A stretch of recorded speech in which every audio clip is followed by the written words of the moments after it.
welcome back to another episode of Real Stories. Today we've got Frank Abbruzzese from Alpha Core. He is the president, which is awesome. How's it going, Frank? It's going awesome. How are you doing? Good, man. Good. So, as per usual, a lot of times we just like to get into your story. It's just an overview of your life. My life. Where do you want me to start? You're welcome to start either on the beginning or from now on in reverse. Totally up to you.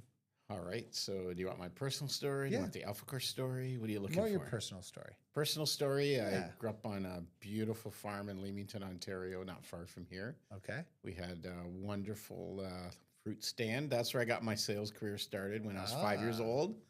I was selling produce at the roadside. Always had a job from 11 till I graduated university. So, didn't do a whole lot outside of work, school, and sleep growing up. Got my business degree here in the University of Windsor. Nice. And then got into IT basically back in 1988 here in Windsor. All right. Selling computers to first-time home buyers in retail space. Got myself promoted to run, our company was Epson Canada. Okay. So I got myself running their superstore up in Mississauga when I was 23 years old. I packed up my bags and left for about 9 months. Okay. And I came back to Windsor, worked for a small company that grew. And then back in January of 96, I decided, you know what? I've had enough of IT. I'm getting out of it. And I think that lasted all but 6 weeks. And then some guy, Sean O'Rourke, that I used to work with at CCD, called me up and said, hey, we're looking for a sales guy at Alpha Core. And the rest is history 30 years later. Wow. So we took that retail store. We brought in the small business. We moved a few times and grew. And it's been an exciting journey, to say the least, with the Alpha Corians. And here we are, 70 plus people, 30 years later, and just blessed with wonderful partners. And the team is amazing. Family awesome. Always supported me. That was really important. Yeah, family support. So how long have you been married? 32 years. 32 years. Wow. Yeah, all 32 are wonderful years, Jordan. That's awesome, brother. That's she's going to listen to this, huh? Yeah. Hey, there's no sarcasm there. No. I'm just playing. Edit. And then you've got your daughters, right? Yeah. So I have two daughters. Haley's 28, engaged. Sid is 25, engaged. There you go. Got to pay for a couple weddings. A couple weddings coming up in 26, 27. Awesome. Very exciting times. There you go. The family is expanding. Expanding, yeah. So hopefully next generation comes along in a few years or less. You want to be a grandpa, eh? Not ready today, but near future when the girls are ready. There you go. So you grew up out in Leamington. You said on a farm working the stand. So like when you were a kid, did you have to like wake up and take care of animals, or was it more like what kind of farm was it? So we had mostly fruits and vegetables, about 12 acres. Okay. Mainly was peaches. We had a lot of rabbits and chickens. Okay. Always a farm hunting dog, but every morning we had to go get the eggs from the chicken. Put them into the refrigerator. Right. And out of school, the summertime was up at sunrise and until sundown. It was work all the time, 7 days a week. Wow. I guess that's where I get my work ethics from. Right. From mom and dad being like, hey, this is a farm. If you want to eat, you work. Correct. Dad had one rule. You got to be up, ready to go, breakfast, tractor loaded, baskets on the wagon, and out in the field before the sun came up. Wow. It's the only rule he had. Wow. Yeah, it was pretty cool. Yeah. We hated it, but looking back, I'm so blessed and happy with that experience. Well, like you said, it taught you a work ethic that probably served you extremely well in growing your own business and as you went through. And like you said, at 23 years old, you were helping run a company. It was Epson that you were working with? Epson's superstore up in Mississauga. Yeah. Managing that operation was exciting. In a huge city, in a huge store, and I had a staff that was all older than me, and I was managing the entire place. Again, the work ethic from 5 years old, selling at the fruit stand and getting up in the morning. So when you think about high school, right, and you think back to, like, you grew up on the farm. Yep. What was, you said you went to business, but like when you were probably, let's say 13 heading into high school, what did you want to be? What was the plan? Well, the original plan when I was going into high school would have been to go work at Heinz with my dad. Okay. That was the aspiration. I have an older sister, two younger brothers. We always felt one of the boys, we would take over the farm. That never happened. Okay. But I'll tell you, in grade 11, I fell in love with bookkeeping. Bookkeeping. Yeah. I was never super great in math, but bookkeeping I fell in love with. And then I decided I'm going to be an accountant. So I took business at the U, Yep. majored in accounting. And by the time Accounting Theory 2 came along, I looked in the mirror and said, yeah, I don't know if I can do this. Right. But I will tell you, with my business degree and with the accounting background that we were trained on, when financials first came out in the early days of the company, I was very happy that I was able to understand financial statements. Right. And it's really helped. And obviously in sales, we're always crunching numbers, right? So, Yeah. and I think that stemmed right back from the beginning in terms of, I used to keep daily, weekly, monthly sales of our roadside stand and handed my reports to my dad every day and week and month. Wow. And he would look at them, and I found out years later he had no idea what I was doing. So basically, I always loved the numbers, and so I'm very glad as a business owner to be able to look at financials and actually understand them. Right. Of course, not as in depth as my CFO. You know, he has to go in a little deeper and explain things, and you learn as you go along. So I'm very, very happy with that business degree.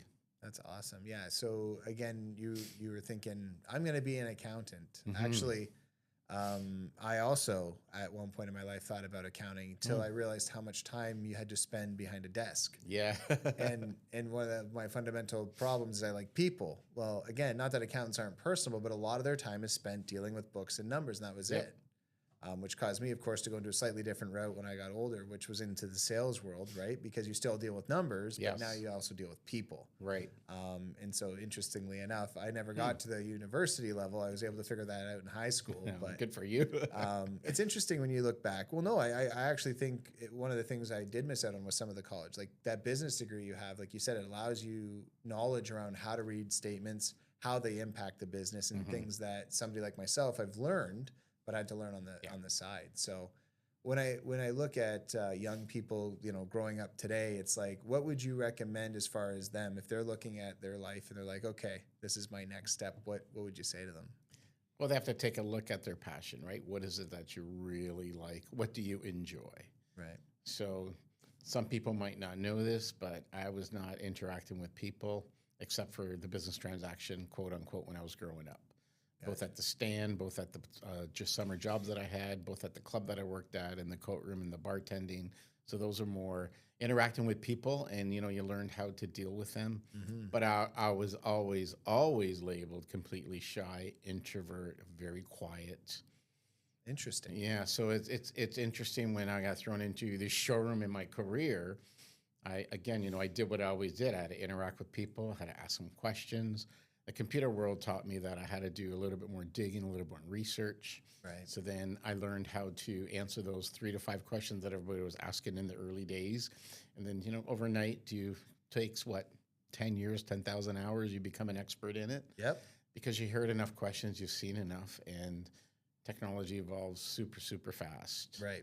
So pre-internet days, for anybody listening out there that remembers those days, I spent my Sunday morning before we headed out to Leamington to see all the family was always reading all the print magazines we had in the city, all the magazines in our industry, the newspapers, the the scripts that we had in terms of staying in on top of it. Right. But I'll tell you something interesting. In the early half of my career, the technical team always came with brand new solutions, great ideas. You know, really, they were part of the vision of doing things. Right. And then the internet kind of put us all at the same pace that everybody just seemed to know everything all of a sudden. Right. So it's interesting how that pre-enduring internet era. Well, I would think similar to today with AI on the edge, right? Like all of the knowledge base becomes less relevant when you can just ask your phone a question. Ask, yeah. You don't even have to type a question. You don't even have to be that articulate. You just ask a question and it will even clarify for you. Would you like to prefer to ask this question? This question's smarter. You're like, okay, ask the better question, I guess. I find that to be interesting. When you look back then, like at that time where you saw the internet come out and that shift, what was your first response? Was it like pity almost? Like were you upset about it? Or were you like, okay, how do I manipulate that? So I was actually excited. I went and crossed, at the previous company, there was a line in the sand that sales couldn't go talk to tech. I talked to the tech team. Okay. And the tech team was all excited about wanting to do an online shopping mall, but they just didn't know how to do it. Right. We didn't have anybody at our ready disposal at the previous company that could do custom software or do that type of app. I envisioned to do a trade electronically, where I would give you something and you would give me something back, which kind of happened later on. We started with a paperclip, for example, Okay. and then something evolved later in the crypto world, something like that. Right. But in terms of the online and the e-commerce, so this would have been early '90s. So we had seen that vision there, but we just, like a lot of times you have these ideas, right? There's pieces that are missing. So if I look back at that time, I was really excited about the internet. I knew it was going to do amazing things. Actually, if we go back to my 6 weeks that I left the industry, Right. there was a gentleman from Elliott Lake, retired Bell Canada gentleman. Okay. Yeah. I was on the online with someone. This would have been early 1996. Okay. And he was visionary, looking at selling cars and houses on the internet. And I was very excited. Wow. He had a team of people he was putting together coast to coast. And then we were supposed to meet, get all the details, and then everything went silent. And after a while, I called his home, and his wife answered and said that he had passed away, but it was early 96. Oh, wow. He had a great vision. We didn't have the online malls yet. We didn't have this e-commerce. Right. I don't even think eBay, et cetera, was out there, right? Amazon, none of that was around. And I was really, really excited about, wow, this will be so cool. Right. And, those in real estate, you see how the real estate world is gone. And obviously cars that we're, looking at buying and selling and everything else. So really cool to see how it all kind of just unraveled under our fingertips. So when you think back to the websites all started coming out, the .com boom and all of that stuff, as that all came about, where were you in all of that? What was that for your? So we are well ahead of the curve. So if we let's go back a little bit further. Okay. In 97, we were out there talking about Y2K. Okay.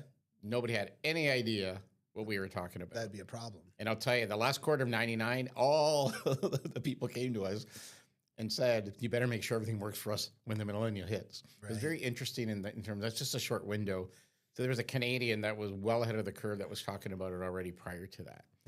So when the .com hit, that was the Wild West. Let's go west for the gold, right? Like back in the day. So we were excited about it. We were talking to prospects and clients and saying, hey, this is before even you had a website. It was, hey, you should get a domain name. And then we got resistance, a lot of resistance, to buy into it, because not all of us love change. Right. And so I kept saying, do you have a fax number? Some of you have to Google what a fax is, okay? But do you have a fax number? And if everyone had a fax number, obviously at that time, right. Everybody had a phone number. And I said, well, this is going to replace the fax. You need info@mycompany.com. Right. And so then we moved into getting domain names registered. Then we moved into, you need at least a basic website. And in the early days when, the Alphacore website's been around since 1995 when our inception. Right. Haley, our first, was born in September of 97. I actually posted the baby picture of her. And then I posted an updated picture. And then, when people use the phone a lot more, I was getting phone calls from clients saying, hey, it's been 3 months. You need to update your daughter's photo. And I actually put, look who's waiting in the bullpen. And ironically, Haley joined the firm all these years later. And she was here a couple of years working for us. And then, moved on to pursue her own adventures, which is just awesome. But it's kind of neat how we treated the website a little differently back then. Right. It was an information brochure, where today is obviously very interactive and so much information, videos, links, chat box, everything's there. Well, yeah, back then, video, if you tried to stream something on the internet at 56 kilobytes per second, that might have been problematic. Yeah, that's like 1.5 miles an hour, Yeah, we're just basically rolling, slowly moving. So with AlphaCore, you mentioned, so that was 1996 when you joined AlphaCore? I joined March of 96. The company was just a year old. Okay. And then, so you started there working for them, and then you became the CEO. What year was that? Yeah, so for 8 months, I was corporate sales on my 100% commission, which I loved from the previous company, 5 years. Yep. And then the company really grew. Okay. We're very blessed that this community really supported us.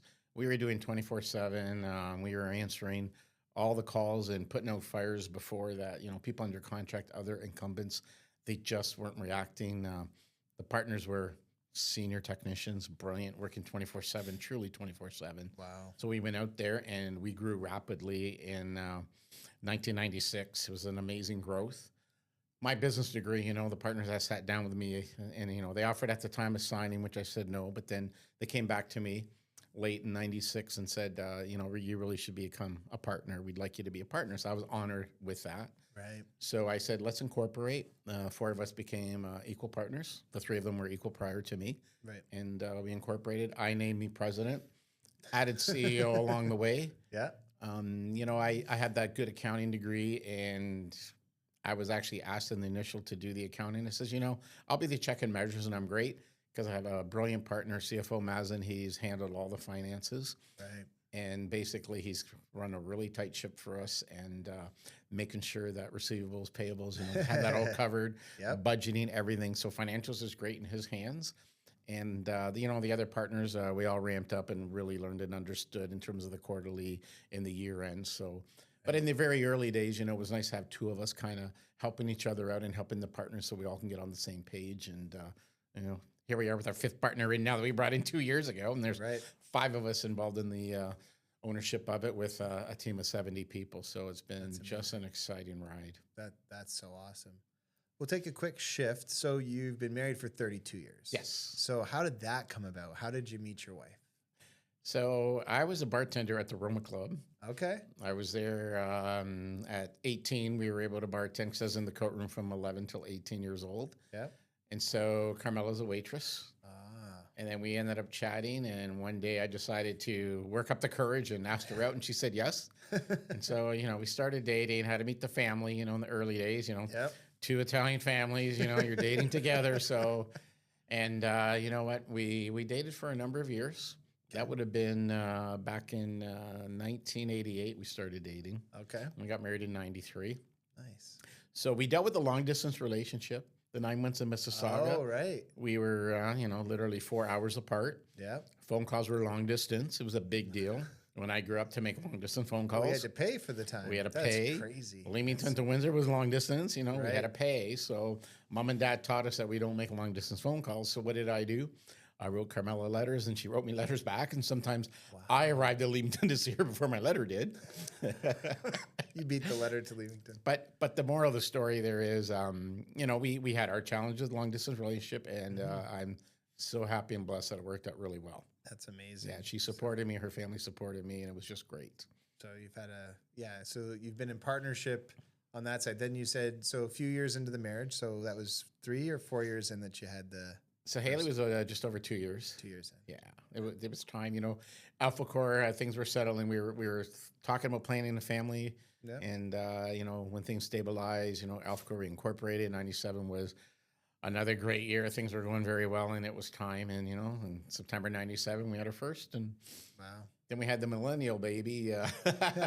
Sid was born in February of 2000. So, very blessed, 2 daughters, and very happy. That's awesome, man. Yeah, it's always interesting because like where you meet, right? So you're bartending, she's the waitress. Just it's one of those like meet cutes. People are like, oh, so you so you didn't know her in school. So No. Did she live in Windsor? She grew up in Leamington, but okay. she actually went to Kingsville. Okay. And I went to Leamington, but because we're 4 or 5 years actually of grades apart, we're almost from a different generation. Our music was slightly different, when I was playing my music versus her music. And, you kind of laugh, think 4 or 5 years isn't very much, but at that age, it was a bit of a gap. Right. Yeah. And you're the older, I assume? I'm the older, yeah. So it's a couple years older than the wife. couple years. No, but 32 years of marriage is nothing to laugh at these days. Like that's an amazing feat in of itself, to have built a family and a business, right? And so that's awesome, man. So when you think about Alpha Core today, right, and you think about where it's going and what's happening next, what does that look like for you? So the company has embraced AI. We're experts on cybersecurity, managed services. We have an awesome digital marketing team. So all the core values and core competencies have continuously grown over the years. Right. And we're going wherever our clientele, our prospect, wherever our database is taking us. Gotcha. So, we have presence in London, Hamilton, Mississauga, GTA area today. We've taken care of companies worldwide, heavy in Canada, US, and we've done some stuff abroad as well. So there's been very exciting times for us. Awesome. And you said so there's a new CEO. How's Yeah. what's so the vision of the company and compared to your like how's that working? Because as a leader for how many years were you the CEO? So we look at 27 years Okay. of leadership. Yeah. The four of us, though, the original four, we've always treated each other equally, although I was blessed with the title and I got the spotlight and I got to be out there and wave the flag and tell the stories. Right. But the four of us behind the scenes have always been completely equal. All decisions were always done unanimously. Gotcha. I remember just real quick during the recession of '08, we were busting at the seams at the building on Mercer. We had the offsite location on McDougall. Mm-hmm. And we were purchasing CCD, which came with some people as well. And there was a team there on Walker Road. And then we were looking at buying Twin Oaks. So there was all this going on. And I remember we were sitting down having lunch, the four of us making decisions. Two said they wanted to move. One said they didn't. And they looked at me and said, you get the vote. If it's 2-2, you're president, you get an extra vote. That was only the first time it came up where leverage of president. I looked at them and said, no. As a leader, I'm going to go back to the drawing board. I need a 3-0 or an 0-3, and that's what happened. October of 2014, we sat down, Labor Day, in the boardroom. We mapped out how we're going to take these 3 physical locations that we have now, how we're going to amalgamate the new purchase, how the new building, and the renovation. So we did all that. Hour and a half, we had it all whiteboarded out. 4 guys, all unanimous, all equal. That's awesome. CEO came in a year and a half ago. Yep. So the CEO title for AlphaCore would be running the operation day to day. Gotcha. I personally had managed the sales team up to 2011. After that, I was always available, helping, coaching, mentoring. Right. So the day-to-day operation, I never really had under my umbrella with the CEO title when I had it. Yep. And I always did the public relations, the person who contacted the media and doing all the networking events and going out, encouraging the team that also have gone out and done a number of events as well. Yep. So the CEO is doing a day-to-day director of operations and running a nice tight ship there, and the culture and the team is going very well and continuing what we built. Yep. And myself, I'm going out there and having wonderful speaking engagement, awesome podcasts like this, and just really enjoying sharing our story. Yeah, no, that's amazing. Well, part of how we met was Wednesday Wisdom, which is another very large event that you run. And again, from a networking perspective, just bringing business and leaders together has been an awesome thing. Speak more to that. Yeah, Wednesday Wisdom really is the second networking group that I personally has started. Okay. The first one was called Windsor-Essex Circle. Okay. And we ran that one for 12 years, and my co-host was Joe DiGiorgio. Okay. When COVID hit, we went virtual. A decision was made to not go virtual and to table it. But then in the fall of around Christmas time of 2020, trying to get my years straight. Yeah, 2020, so many people had asked me, we're trapped at home, we're isolated at work, we're not networking, what are we going to do? Right. And we had done a whole bunch of stuff already virtually. I had interactive with Frank. We had our corporate weekly meetings. We had all these things going on, and I thought, I know we can do something better. So I decided January of 21 out of the gate, the first Wednesday, called it Wednesday Wisdom, and sent out an invite, and all of a sudden we were doing it every week. Had 45 people, and we got some traction after several weeks. And then we moved it in person once a month, and we're getting anywhere from 60 to 90 people out. Yeah, no, it's such an awesome thing.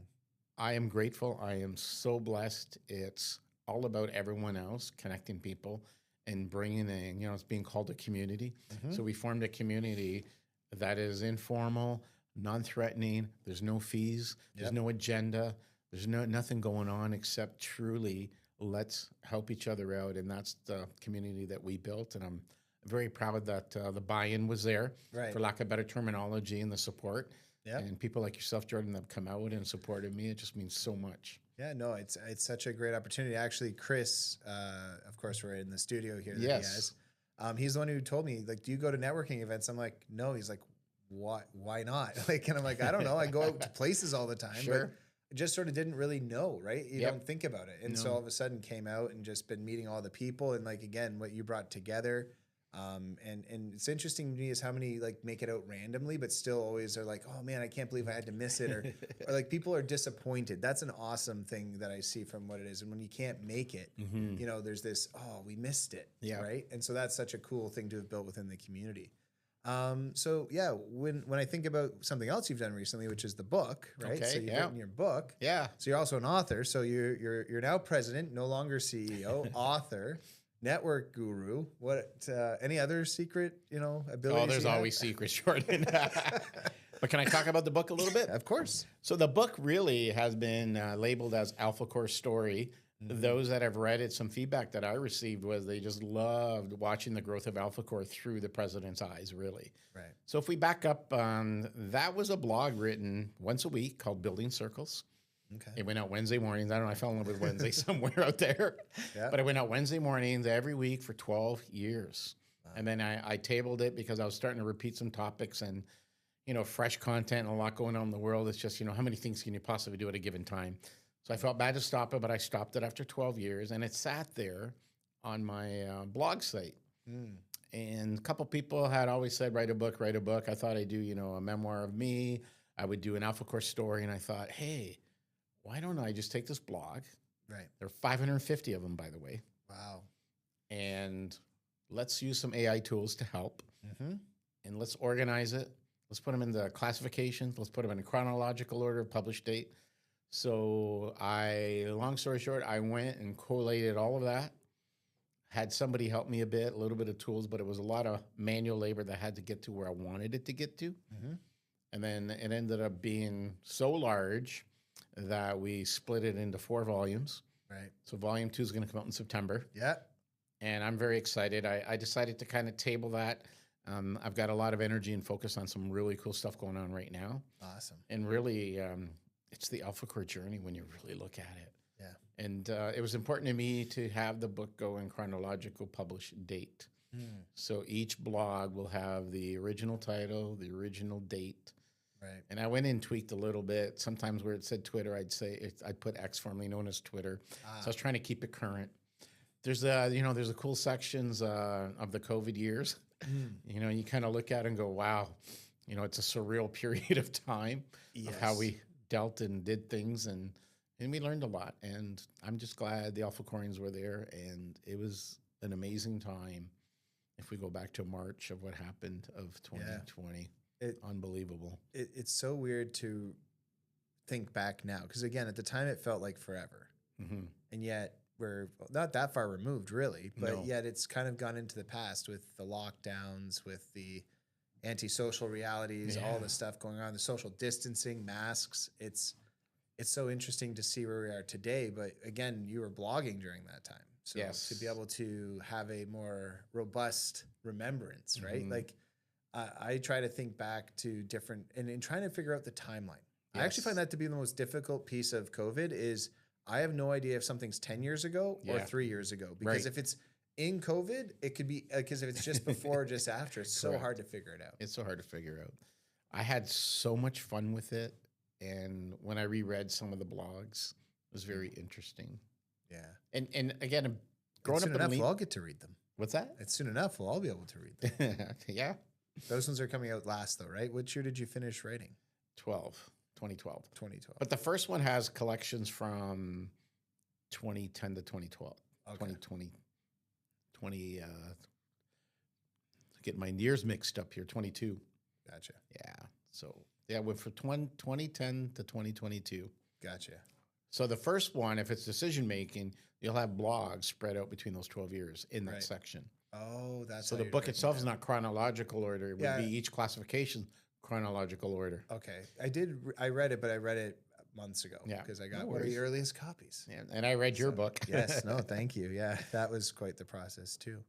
One of the cool things about doing this for me is like with the real stories is getting to know people. Like that's one of the other things about the networking group. You just get to know people's stories. Like again, I still don't 100% know what Alpha Core does. Like I hear what you say, and even with your descriptors, right? Like I get it's security and it's of course to do with computers, but my brain doesn't fully understand because what's interesting also is at your events, there's also a lot of people who come in that field. Yes. And I find that to be very interesting because I don't, no offense, but like I'm a realtor. Yep. Networking makes sense in my world. Absolutely. I don't understand it in yours yet. You're the one who built this amazing thing. And yet when I think about it, you're right. All of you are talking to each other. Your sales, each company has different benefits and disadvantages, but how do you get everyone together where you're actually going to talk about what's new and cool? That's part of what it is. So just an awesome thing, man. And we're so grateful for you, Frank, to bring about those things. So the legacy will definitely be remembered. Well, I'm very excited about it. It's just been, I guess it's something that you just set out and it happened. And, I've learned if you really want to set aside your own vested interest, because things happen. You're right. A lot of people in that group come up to me, and it's just what you said earlier. What exactly do you do? What does AlphaCore do? So at AlphaCore, we take away all the stress of managing your IT so you can manage your business. That's basically what we do in a nutshell. And nice and simple. Our vision is very simple. It's to wow everyone. Wow. We had some nice long mission vision statements, and that's really in the end is we want to wow everyone. So with your IT, whatever you need, whether you have an IT team, an IT partner, there's a role that we can fill. Right. And we can help with the IT conversation, with the cybersecurity, in case you get ransomware, what's the situation room look like? What's the disaster recovery? What's the continuity plan? Right. What's the damage control?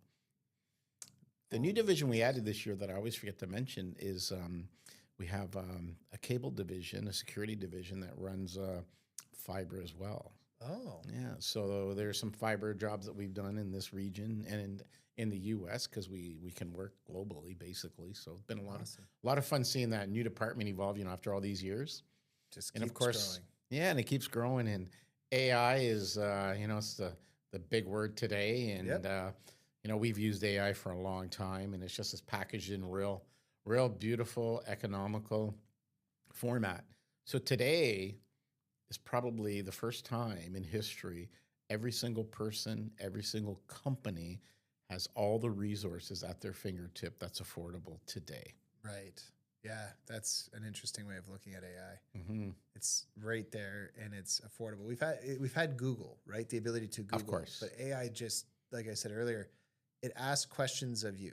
Yes. And then it clarifies what you're actually looking for. Whereas Google, you had to try to research okay, that did not get what I wanted. What else can I do? Right. That's been the most interesting interaction with AI is it's curious about what I'm asking it. And then it clarifies, is this what you wanted? If not, here are some other ideas. You're like, oh, that's actually more in line. Yep. And so as we keep growing, if you're a young person today and you're looking at the world and you're like, all right, what would you want to tell them about the next iteration of the world? Like you went through the 96, that Y2K transformation into the internet, to the world becoming online. Now we're going into this next iteration of AI and what that looks like. What would you tell somebody who's younger about like what to do next?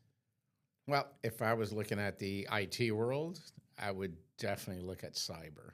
Okay. I think cyber, the really good news is it's just going to get worse. Oh. Yeah. It's not going to get better. It's not going to be reduced. Companies are more aware and they're putting more preventative measures in place, but it's going to continue. So it's like policing, right? We really need how we're going to protect ourselves, our companies, our data. So I think that's become more critical. We're a digital world today, right? Yep. When a global player goes down at one part of the world, it affects how many people? Right. Right? CrowdStrike, stranded at the airport. Yep. Right? Computers go down. We can't communicate. What's this company? Who are they? What do they do? How does it affect me? Right? Right. So the world, we're so connected digitally. Yeah. We just had another one yesterday. A lot of links didn't work. A lot of sites were down, and you read it. Yep, there's a global site. It affects 20% of the internet, et cetera. And we're thinking 20%. That's insane. Wow. That's massive. No wonder certain things didn't work and certain sites didn't work. Some major social media sites are down because of it. And you think, how is this possible? So we need someone that is going to help protect organization companies. AI, absolutely. So the fear factor is going to eliminate jobs. Here's my take on AI and how AlphaCore is looking at it. AI is going to be a combination, the winning formula, AI and human together. Right. Humans not going to beat it. AI is not going to win Right. together. Um, AI, remember, it's not smarter than you. It's info in, info out. It's Right. researching. It processes fast. It can automate tasks, all the mundane, repetitive tasks. It can look for anomalies. So I can study, 10,000 pieces of information over the weekend to find the anomalies, or I can just upload the document and have it seconds later. Right. So it's not that it's smarter than me or better than me. It's just faster. It's fast. Because there's a lot of processing power. And I don't think people realize when you do a Google search that you mentioned versus an AI search, there's more than 10 times power required for an AI search. Interesting. And this is why you have the free tools versus the paid tools. The paid tools will give you more inquiries per day and also more horsepower. Right. It allows it to search even quicker. And horsepower is processing power in our world. Gotcha. There you go. Oh, that's awesome, Frank. Yeah, thanks so much for coming in today. No, my pleasure. So when you think about you are going to be an accountant. I just want to go back to that. So the accounting conversation to the business degree to AlphaCore. When you've got your daughters who are both starting, like one is working with you, right? She was, yeah. She's moved on, yeah. Oh, she moved on. Yeah, the other one was a nurse, and now she's working at a aesthetics place. Okay. Yeah. And so, but for young people who are coming up into the age, when you look at the world back then through your own lens, what was the most surprising thing that happened? Like you look back, you're like you could kind of see what's happening in life. What was the most surprising thing that happened in your life, from teenager to today? What would be that? Wow. I've never been asked that question before. Yeah. What did you not, or a better way might be, what did you least expect? When I joined AlphaCore, it was a pivotal moment in my life because, as I mentioned, I was looking for a career change, getting out of IT. Been there, done that, seen it all, right? Type of thing, and just flustered with the industry for a lot of different reasons. When I got to AlphaCore and I knocked on doors, we had a company that was virtually unknown, a lot of competition in this city. And I literally walked and knocked on doors, called people, sent out mail, not email, but traditional mail, and followed up. And when I went out and I met with people that knew me a little bit, people that didn't know me, I heard something, common comments, because I was asking why, why are you going ahead with us? Why are you sitting with me today to present this? And they told me something very interesting that this is my biggest surprise. They said what we were bringing to the table was genuineness, and it was very refreshing. And my response to many people that I got to know was, isn't everyone like that? And they told me, no, they're not. And I thought, that's very interesting. So I thought, okay, I'm going to continue to do what I'm doing. I'm going to ask questions. I'm going to care about people. I'm going to follow up. I'm going to thank them even if they don't go with us. Right. People sent us referrals. I would mail out a thank you card, and they would call me and go, Frank, but they didn't go with you. I said, no, but thank you for referring us. Of course. I really appreciate you. Yeah. And I would send out a card. And I know my team fought me because I'm huge on marketing. Everything's marketing. The thank you cards, I got blank ones that just said thank you on them with the AlphaCore blue at the time. And I would say, Jordan, thank you for referring John Smith. And I would just sign it Frank. That personal touch. I never put my last name if I knew the person. Right. And I didn't put President AlphaCore. I didn't put AlphaCore. Right. And that was a genuine touch that I was sincerely appreciative and thankful. Everyone that did business with us the first time and everyone that sent a referral. Yeah. Got a personal thank you mailed. Today, email different, it changed the whole game. Sure. Yeah. But the word you chose there is genuine. Like that there's something to be said for, like, today we would use the word authentic as well. Like, I am who I am. This is who I am. And you're confused. And I always find this interesting because I get confused too sometimes when I'm like, other people aren't like this. Okay. Like they're like, no, there's a uniqueness to you that allowed you to grow your world in such a meaningful way. And you can see that as it pervades throughout, not just AlphaCore, but through almost anything you touch. So that's an amazing thing, man. AlphaCore, the amazing thing is I was the guy who was walking on water basically. Because I reflect back and, dealing with very technical partners, they were 24/7, as I mentioned, they were the gurus. I don't even know if I did anything wrong because they just went out. Back then it was just magic, right? A lot of mystique, and they would just solve it and take care of it. Right. And, they helped me along the way, obviously, and educated me and really, really trained me a lot. But if I went out and made mistakes or missed something, the team, the rapport was so great. They just went out and did it. And the clients just called me, thanked me, asked for more, referred. It was just so wonderful to have, to always have a team there with having your back and just taking care of stuff and going out and saving the day. You get that call 3 a.m. We're out there fixing it, up and running. And clients would call me and say, hey, we want to meet with you. We want to see what you guys are about. You guys are out here in the middle of the night. I'm like, they were? Like, I don't even know these people. I would go out and meet with them, and they go, yeah, did you know that we're still waiting? Look, it's 10 o'clock in the morning. We're still waiting. We have a contract with these other people, and they haven't even called us back yet. You guys have come out. You fixed the fire, and now we're going to move our business to you. I'm like, wow, this is like, it's just amazing, right? To be able to respond quickly, take care of things. That's amazing. Yeah. And, we had, back then it was a beautiful system. It was, you called AlphaCore, the technician on call, which was a partner at the time, would get paged, and they would wake up, answer the call, and they went. And we're 24/7 today. We have night shifts. I mean, it's just a whole more automated and more people involved. But in the early days, that wasn't out there for everybody, right? And so we would really set the pace on that.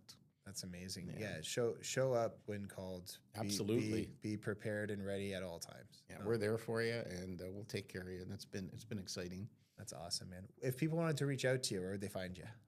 Frank@alphacore.com. Very simple. Didn't want to use the last name, ALP as in Paul, HAKR.com. I'm on all the social medias, LinkedIn. You can find me on X, formerly known as Twitter. Facebook, Instagram. Just follow me and follow AlphaCore. Got a cool website. Got a great team. Anything that anybody needs. It's been an exciting journey. It's been 37 years in this industry. That's about 41 years old. And I've got a lot to do, and I'm just very excited and very blessed with this community.